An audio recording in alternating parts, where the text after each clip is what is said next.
The ugliest election campaign in modern U.S. history is drawing to a close with intimation of violence and intimidation of Democrats' opposition and its voters, implicitly endorsed by President Trump, coming to the fore 48 hours before the final round of balloting begins on Tuesday.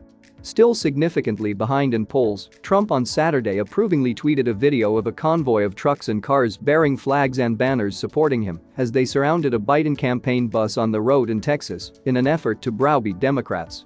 "I love Texas," Trump wrote alongside a video accompanied by music whose lyrics included the rap song, "Welcome to the Red Kingdom." The Biden campaign said the convoy attempted to run its bus off the highway and forced them to cancel engagements in a state where polls show the two sides in a dead heat, with a win or loss for either side being decisive in the presidential race.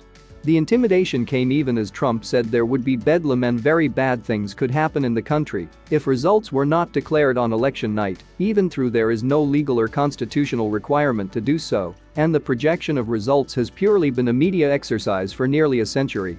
Contrary to Trump's assertion, formal results are always declared and certified by state officials, not the media, after all ballots have been counted, often several days after Election Day. "I think it's highly likely you're not going to have a result. We're going to be waiting. November 3 is going to come and go, and we're not going to know. And you're going to have bedlam in our country," Trump predicted in a campaign rally in Pennsylvania, whose 20 electoral votes is key to both sides as they push towards the 270 needed to win the White House.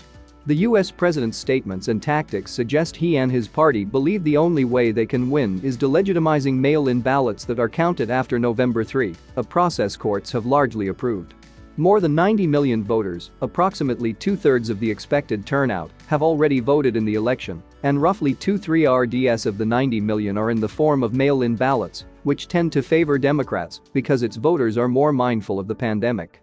Discounting and delegitimizing a significant portion of those ballots could pave way for a Republican victory, particularly if Trump's tactic of having his supporters flood the polls on Election Day succeeds.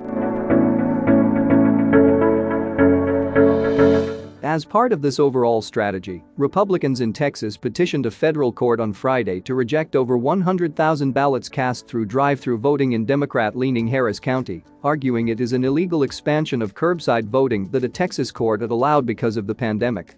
Such lawsuits could tie up tallying of votes after polls close on November 3, allowing Trump to claim victory on the basis of counts from in-person voting.